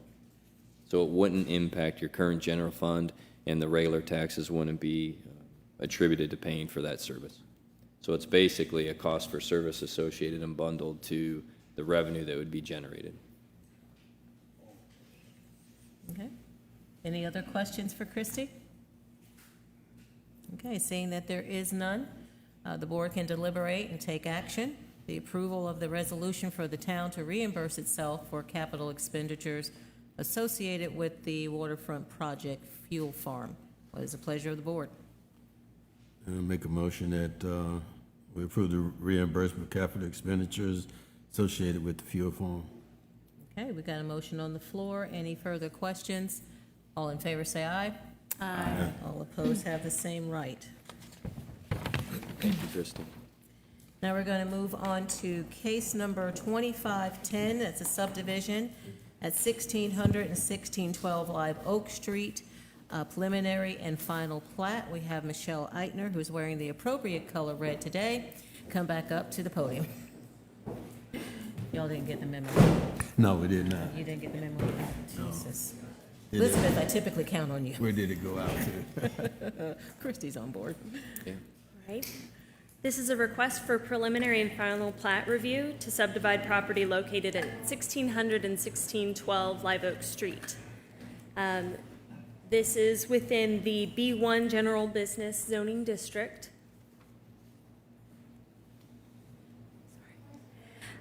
This property currently hosts the McDonald's and the vacant lot next to it, both of which share a stormwater pond at the back of the property on Jones Avenue, and that was initially sized to accommodate development on both pieces of property. Subdivision of this 3.65 acre parcel into two tracts of 1.45 and 2.2 acres. McDonald's is looking to purchase the 1.45 acre property that they currently lease. Both properties are going to continue to share that stormwater pond, and they've got a maintenance agreement included with that. No development is proposed as a result of this subdivision, so there's no improvements required at this time. And then I've also included the existing conditions survey and shown the proposed property line down there with the dashed red line.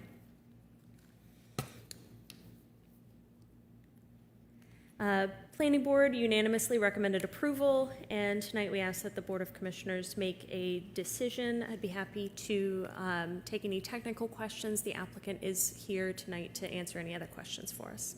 Okay, thank you, Michelle. We'll direct your questions to Michelle first, and then we'll get the applicant to come up. Any questions for Michelle at this point? All right, seeing that So, there's... well, McDonald's don't have planned, they want 1.4, but they have no intentions of doing anything with it for now. Right. They currently lease the property that they're on, but this would enable them to buy out the property that they're sitting on as a separate piece. Okay. Not the property next door, just what they're sitting on is what they're asking for. Okay. Seeing that there's no further questions for Michelle, if the applicant wishes to come up.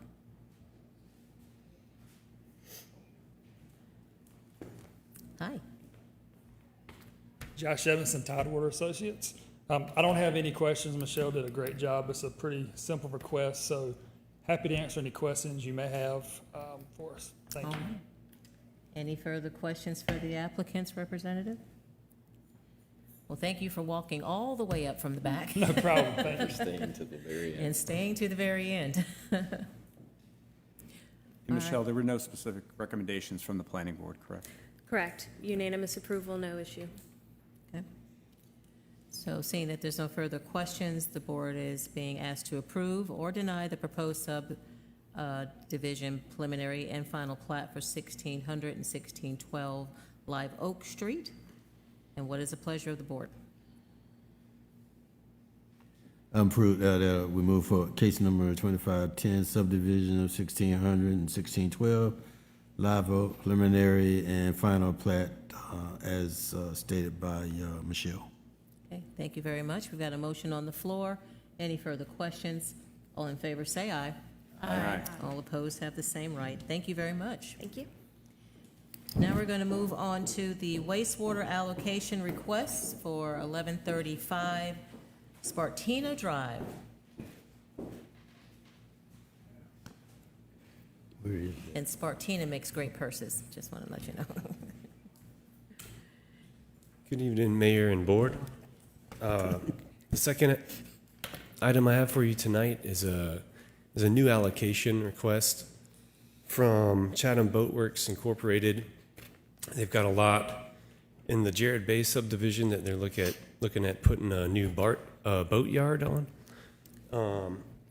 We do currently have wastewater service to that area with existing manhole and stub outs to the property. It's requested at 250 gallons per day. Comes out to 10 employees, 25 gallons per person. So a fairly small request, but I am here tonight because it is an out-of-town service area. So being an out-of-town, the water would be from the private county water service.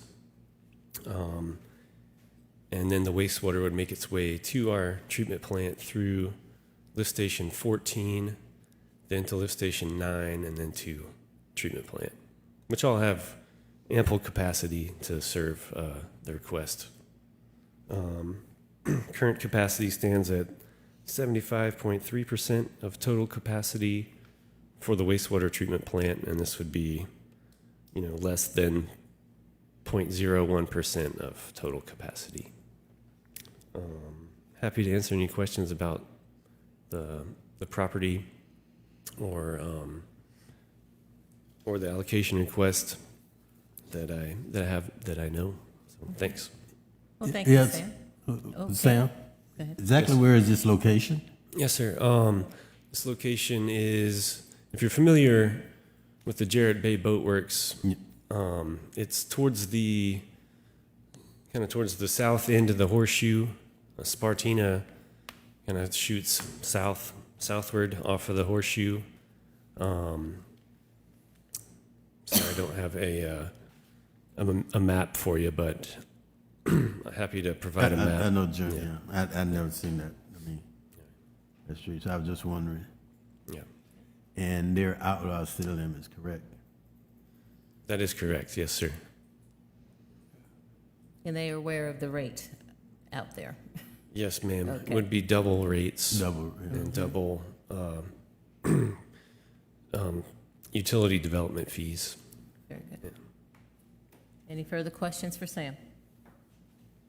Sam, how many other properties out there are served by town sewer?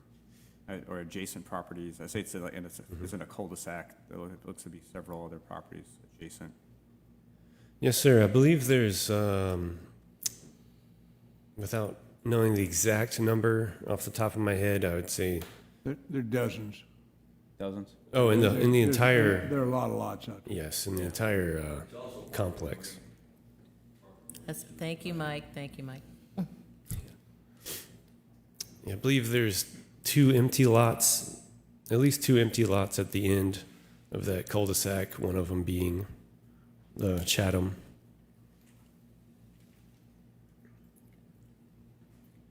Any further questions about the allocation? I think we're being able to pull up that location.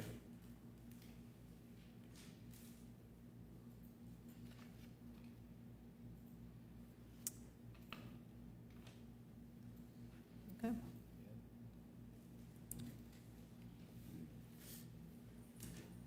I hope that helps. So yeah, you can see it's one of the vacant ones at the end of Spartina there.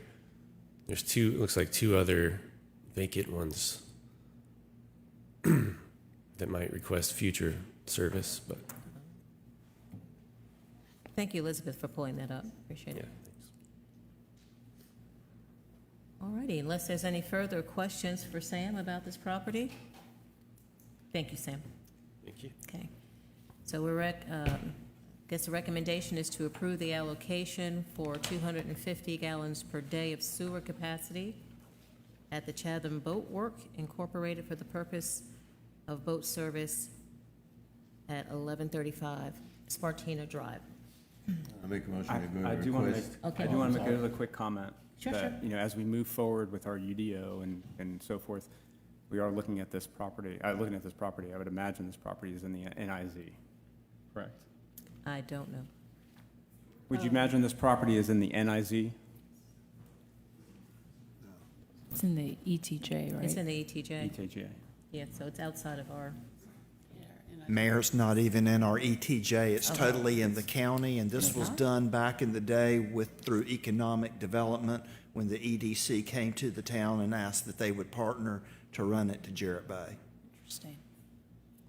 So it's not even in our jurisdiction. There's just an agreement for sewer. So it's just county. But it is an AE or VE flood zone, I'd imagine. all righty, back to the motion at hand. Okay, back to the motion at hand. I make a motion I could approve the wastewater allotment request for 1135 Spartina Drive. All right, got a motion on the floor. Any further questions? All in favor, say aye. Aye. All opposed have the same right. Thank you very much. Now we're going to move on to manager's report. Yes, ma'am, thank you.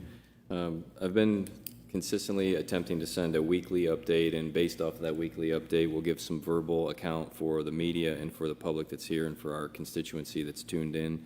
So our team is continuously, as you saw tonight, working on the status of the Gaudette Hotel project, and I want to thank our town attorney for actively moving that one ahead.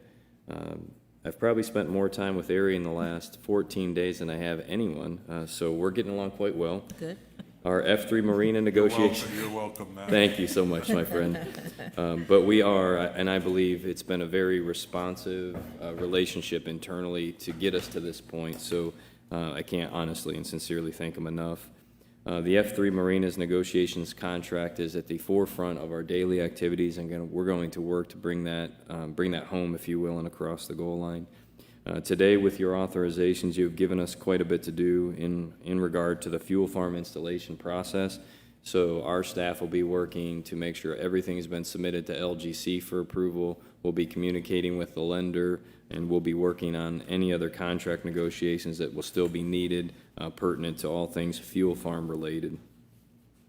On the USDA project, we have activated major movement there as well. So whether it is Rivers, internally with our now retired but back on staff engineer, with Mr. Mashaw, we are working through that, and we will continue to keep everyone updated. Our goal is to try to bring some progress specifically to Broad so that the residents having to deal with that impact, the disruption to their daily life and activities can be reduced as much as possible. So thank you for your guidance there. And on the waterfront project account, we provided data, and we will be working and beginning that budget amendment and steadfastly moving that as fast, as quickly, and effectively as we can to make sure that that waterfront project and our future budget amendment are running in tandem and parallel to all the other activities that we have. So if we have missed anything, please let us know. A big thank you, because this is our first meeting post July 4th weekend, to all the staff members, team members, and the whole entire community for a great celebration and working us safely through another holiday weekend here in town. So With that, ma'am, I would answer any other questions that the board members have, and we'll continue to try to communicate real-time data to you electronically and follow it up with text messages as necessary. Any comments or questions for Matt? All right. Thank you very much for that update, and thank you to the staff. Now we're going to move on to the mayor and commissioner comments. Mr. LaPiccolo, we'll start with you. Commissioner LaPiccolo. Thank you all. It's been a long week. There's been a lot of work here, both behind the scenes and with commissioners working together. So, Matt, I appreciate all the work you've done. Been just nonstop since you got here, and really appreciate all the hard work you've done with making sure you've crossed the T's and dotted the I's. And also thank you to the staff for providing all the information that we have with all the topics that we've covered so far. Keep it short tonight, so I don't have much else to say. Thank you. Thank you. Commissioner Gilligan? I'm feeling thankful tonight for all the things that we agreed upon and moved forward. This is big for Beaufort, and I'm feeling a lot of gratitude right now. So thanks to all staff, fellow commissioners, and the public for participating. I didn't know that I thought it was Spartina, and I've just learned something new. And I work in the coastal field, and I've called it Spartina alterniflora for many years, so I might need to reassess that. But a word on the Godet Hotel, I've been seeing some things on social media that are inaccurate and portraying the town as not wanting to participate in the process and move the process forward. And I just want to reassure the public that the town has been committed to seeing that this structure does not get demolished. We could have ordered that it be demolished, but we have waited, and we've tried to find various ways forward with our attorney, Ari, and thank you for that, Ari. But there's some misinformation out there, and I just want to reassure people that we're committed to seeing the hotel eventually be restored, and we're all very sensitive to that. And when the ball has been in our court, we have played ball. When it has been out of our court, a lot of things have been out of our control. So I just wanted to reassure everybody that we're on board with the preservation of it, but we have to have everybody playing in the game at the same time. That's it. Commissioner Cooper? Good evening, all. I just want to thank Matt and staff for all that they have been working so diligently here, especially Matt having to come in at the time he has. He has done a tremendous job. His ear is always open to conversation. So if you have a desire to want to talk to him, he'd be more than happy to. To all of those that are still here and those that are online, this is hurricane season coming up. So we want to make sure that you put your emergency kit together, all your extra meds, you have your medicine, your medication available, and you also know where you need to go if we ask for evacuation. That's all I have, Mayor. Okay, thank you. Commissioner Oliver? Thank you. Commissioner Spiegel? I just want to say thank you to everybody who participated today in person and online. And I'm going to say it again because, Matt, you deserve it. Thank you for all the work you've done, Matt, Ari, Christy, the rest of the staff. They've been working really hard, so thank you. And the last thing I'll say also, we had a great 4th of July here. We had a great time on the town float, and it was also really nice to have a county partner with us in the parade this year as well. And that's all I've got. I have no further comment. I think everybody has kind of said everything. I want to thank everybody, especially our BWolf committee members. Thank you, Mike, for representing and holding them down. You're the last survivor so far. But there's been a lot of tremendous work going on in town, and I want to just applaud everybody for pitching in and doing the best that we can. We have a great place to live. I hear that all the time. It's not only a great place to visit, but a lot of people love living here, and it's because of the people that makes it so special. I want to thank everybody and have a good night. So can I get a motion to adjourn? So move. All in favor, say aye. Aye. All opposed can stay here until I don't know when. Please.